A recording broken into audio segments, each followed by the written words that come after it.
Assalamualaikum warahmatullahi wabarakatuh.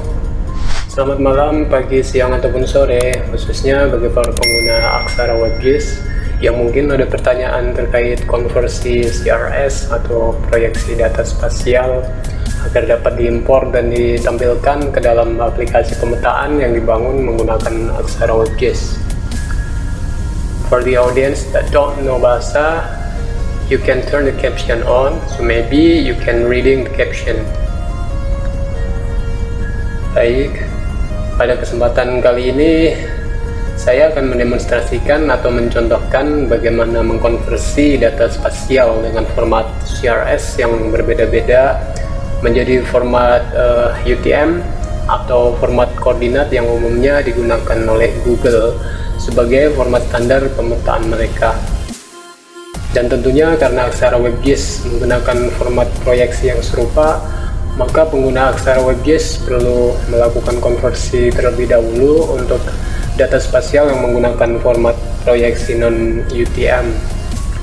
Selain itu, saya juga akan mendemonstrasikan cara mengimpor data spasial baik format GeoJSON atau shapefiles atau SHP ke dalam aplikasi pemetaan Aksara WebGIS.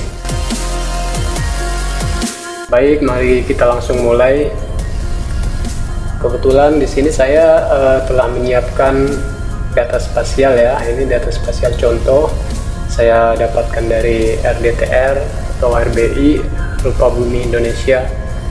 Ini data spasial untuk wilayah Kabupaten Bekasi ya. Ada administrasi, ada macam-macam nih, ada bangunan, cagar budaya dan lain-lain. Dan masing-masing jenis ini ada line string, area atau polygon, dan juga point ya. Untuk melakukan konversi kita menggunakan aplikasi QGIS atau Quantum GIS ya. Kita drag saja untuk contohnya. Ini saya gunakan contoh yang administrasi desa, area atau polygon. Kita cukup drag satu file saja yang berekstensi SHP ya. Ini file shape filesnya. Kita drag ke aplikasi Quantum GIS-nya. Lalu kita coba zoom. Nah, sekarang ini udah muncul. Ini adalah area administrasi untuk wilayah Kabupaten Bekasi. Kalau kita cek di sini untuk format CRS-nya atau proyeksinya, dia menggunakan IPSG 9518 WGS 84. Sedangkan untuk Aksara WebGIS format proyeksinya adalah menggunakan IPSG 4326. Ini yang kita sebut format UTM ya, atau format standar untuk pemetaan Google. Untuk melakukan konversi, kita cukup klik kanan di layernya, lalu kita ekspor, lalu kita save feature as, kemudian kita tentukan namanya. Kita coba untuk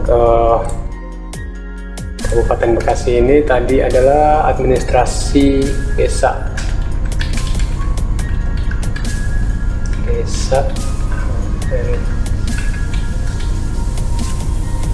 Kita save-nya sebagai GeoJSON aja.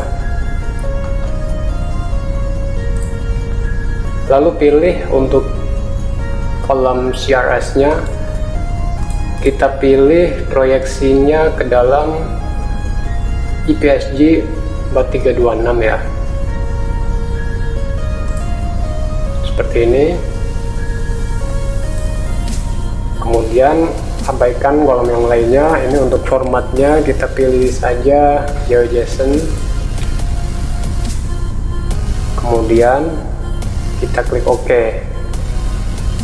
Ini kalian bisa uncheck ini atau abaikan. Ini ketika dicek berarti akan ditampilkan di aplikasi QGIS ini.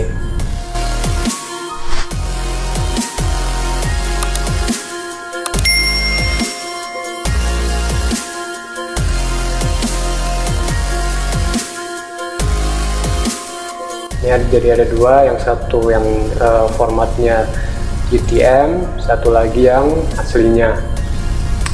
Nah, ini yang kita perlukan nih untuk format yang telah dikonversi ya.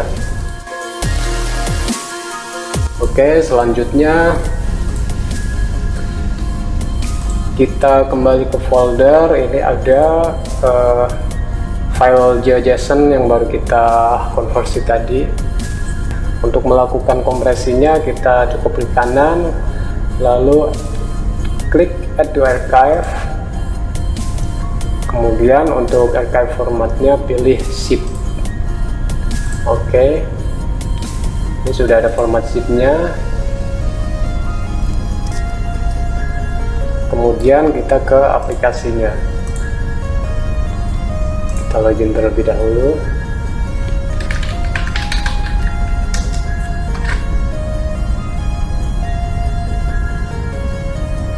Baik, langsung saja kita ke menu dataset. Jika belum ada kategori yang dibuat, silakan buat, tambah misal katakanlah ini datas wilayah. Oke, kemudian masuk lagi ke dalam. Ini kita menentukan nama layernya ya, nama layernya misalnya administrasi desa. Ini ketika kita cek ini, nanti di dalam itu kita bisa mewarnai per titiknya. Jadi per wilayah itu bisa kita tentukan warnanya. Kemudian untuk manual timestamp ini, ketika kita memerlukan penanggalan yang manual seperti itu. Lalu kita pilih untuk jenis poligon, jenis layarnya kita pilih poligon karena tadi kita formatnya poligon ya. Ini abaikan, bisa untuk full pattern ini nanti akan menjadi arsir atau background dalam bentuk poligonnya. Lalu kita submit. Oh ya, sebelumnya kita ubah dulu bahasanya ke bahasa Indonesia. Batas wilayah, administrasi desa, ini tinggal diklik aja masuk ke dalam lagi untuk melakukan import. Nah, di sini kita bisa melakukan digitasi langsung juga ya dengan cara menggambar dan memberikan atribut termasuk judul, keterangan dan properti masing-masingnya. Bisa juga kita menambahkan lampiran. Tapi kali ini kita akan mencontohkan ke cara import data. Baik, untuk berkas data spasialnya kita ambil yang baru tadi, kita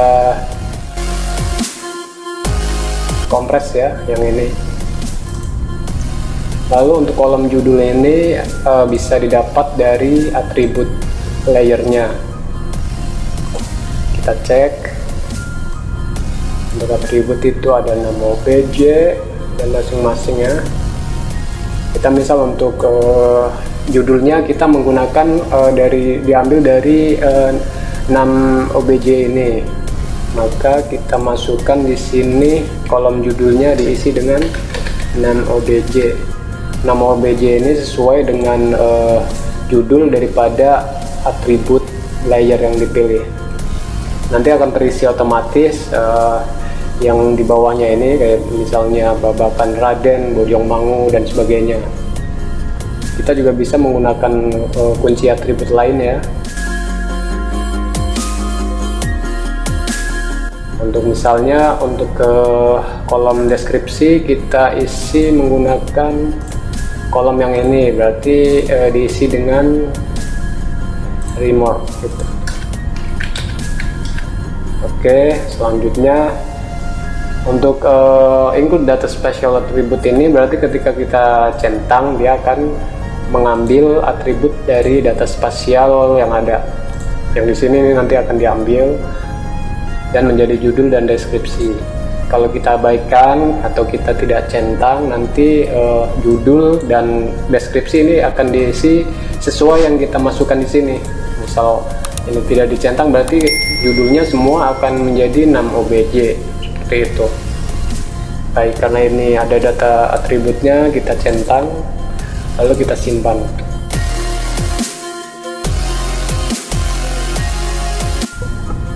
Oke, ada 250 data ya yang berhasil diimport. Untuk mengeceknya kita bisa klik logo ini untuk pergi ke halaman depan ya. Lalu kita klik jelajah peta. Di sini sudah ada layer batas wilayah, kemudian administrasi desa yang baru kita import. Kita coba centang untuk memunculkan data ke dalam peta. Nah, seperti ini ya. Ini untuk masing-masing data ini atributnya sudah mengikuti dari data atribut sesuai yang ada di data spasialnya. Misalnya klik ini, maka atributnya ini sudah tersedia. Nah, seperti ini.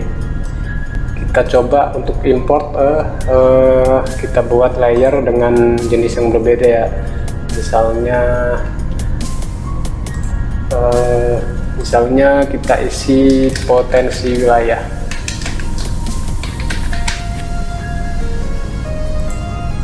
Oke, untuk potensi wilayah ini kita coba jenis layernya kita menggunakan poin ya.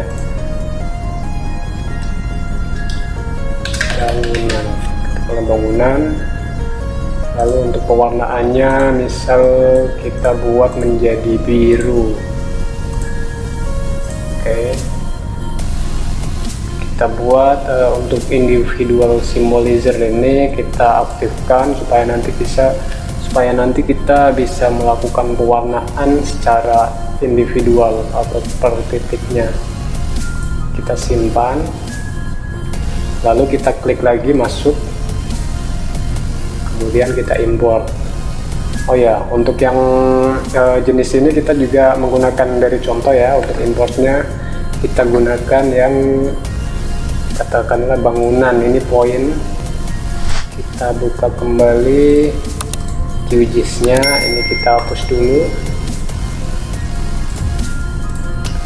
Lalu kemudian kita drag yang bangunan set file sini ya. Oke, sudah muncul. Kita cek jenis CRS-nya. Ya, CRS-nya ini menggunakan standar RBI ya. Lalu kita ekspor saja seperti cara yang pertama tadi. Kita buat misalnya bangunan PT.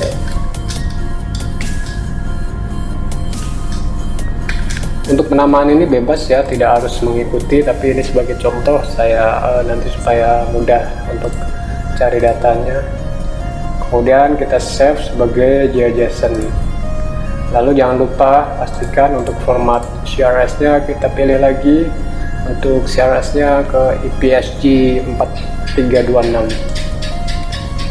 Oke, lalu kita simpan. Sudah selesai, kemudian kita kompres lagi ke dalam zip bangunan poin, add to archive, kemudian pilih zip. Oke, kemudian kita buka lagi aplikasi Aksara WebGIS-nya, lalu pilih bangunan yang baru kita kompres tadi. Untuk judulnya kita sesuaikan seperti cara tadi. Ini bisa untuk cek atributnya dari aplikasi Quantum GIS juga ya. Klik kanan di layarnya, kemudian klik pada Open Attribute Table. Oke, di sini ada name obj, ada remark, tapi datanya kosong, banyak kosong.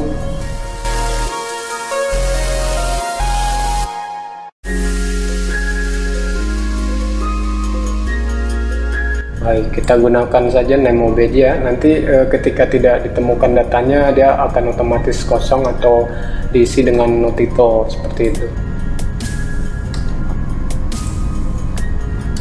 Name obj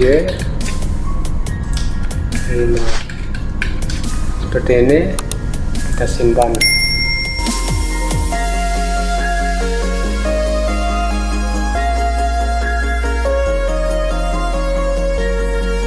Untuk mengimpor ini kadang membutuhkan waktu ya, karena tergantung dari besarnya file atau berkas data spasial. Ketika datanya banyak, dia akan membutuhkan waktu yang lebih lama. Baik, kita cek lagi di sini, kita buka peta lagi, ada muncul potensi wilayah yang baru kita import tadi. Kita klik misalnya bangunan.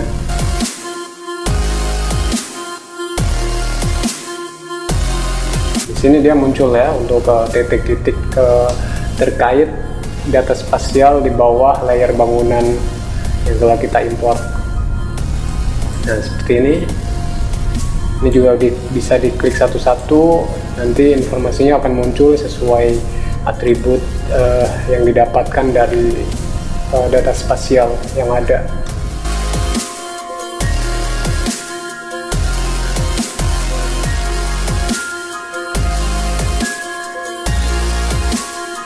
Kita coba untuk mengubah pewarnaan ya.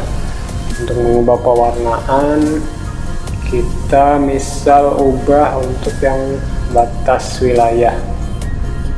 Ini supaya kita bisa mengubah pewarnaan secara individual, sebelumnya kita aktifkan dulu di pengaturan layer atau di manajemen layer ini, kita centang untuk individual symbolizer-nya seperti ini, lalu kita simpan. Nah, ketika kita masuk ke dalam, untuk masing-masing titik nanti akan ada pilihan untuk melakukan pewarnaan seperti ini. Misal kita contohkan yang paling besar itu, katakanlah nih di jauh ya. Baiklah, sedapatnya aja kita contohkan di sini adalah Babakan Raden ya. Misal kita ubah pewarnaannya ini menjadi hijau seperti ini, hijau. Nah, seperti ini, lalu kita simpan. Kita coba lagi, kita reload terlebih dahulu. Kita coba yang batas wilayah administrasi desa. Seharusnya nanti untuk desa Babakan Raden itu berubah menjadi hijau ya. Nah, ini kecil banget. Nah, seperti ini teman-teman. Babakan Raden, dia untuk titiknya dia berubah warna ya, beda dengan yang lain seperti itu. Ini juga bisa diaplikasikan ke masing-masing titik lainnya. Nah, seperti ini.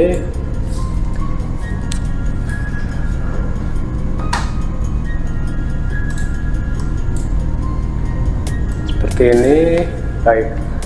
Lalu kemudian kita contohkan, misalnya untuk Babakan Raden ini kita tambahkan ya, supaya berbeda, kita tambahkan lampiran, misalnya gambar ataupun berkas gitu ya. Which is public upload, di sini udah ada gambar ya untuk blocks. Kita cek, misalnya gambarnya kita tambahkan 2 gambar. Lalu kita tambahkan juga untuk file ya, seperti ini misalnya. Lalu kita simpan.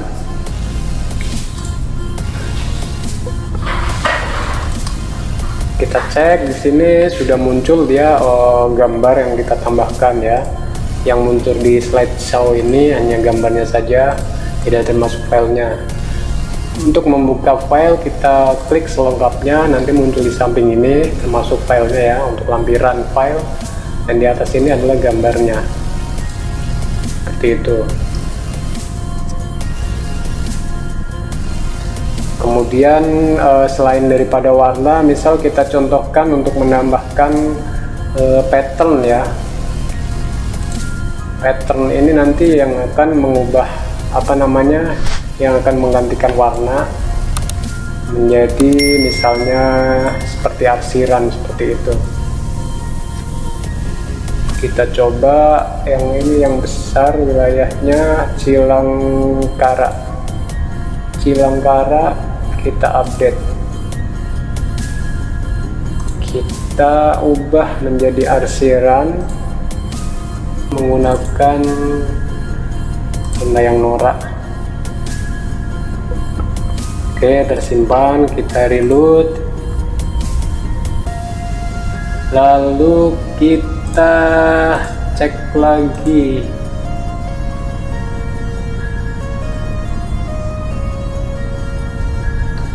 Nah ya, dia telah berubah ya, patternnya menggunakan warna norak yang baru kita tambahkan, yang kita set tadi. Seperti ini juga berlaku untuk seluruh data spasial yang ada ya.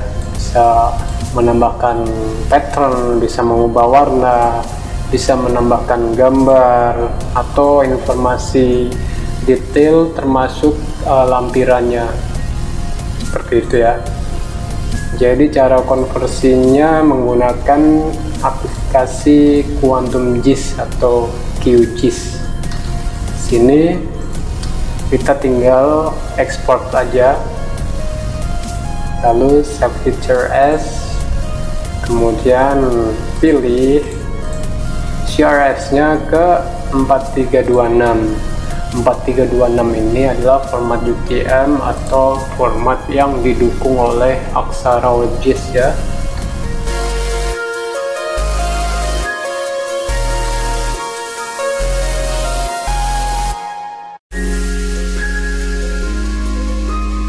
Semoga tutorial kali ini bermanfaat, khususnya untuk para pengguna Aksara WebGIS yang mungkin bingung cara konversi data spasial yang sudah ada ke dalam format yang didukung oleh Aksara WebGIS ya.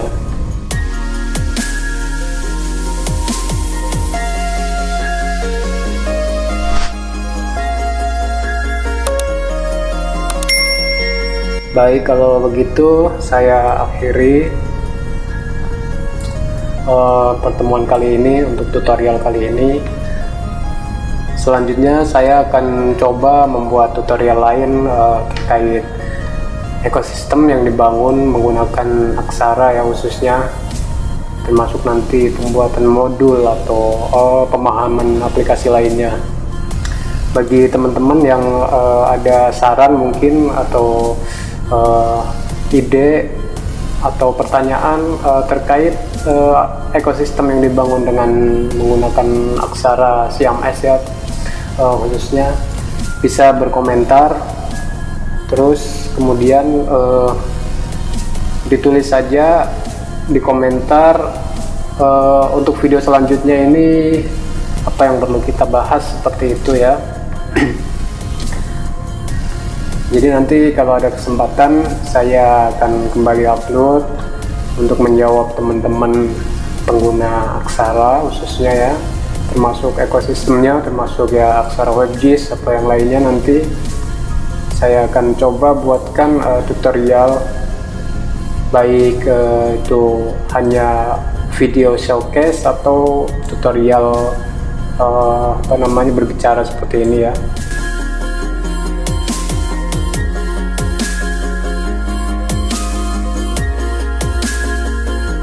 Saya kira cukup, saya akhiri. Wabillahi taufiq wal hidayah. Wassalamualaikum warahmatullahi wabarakatuh.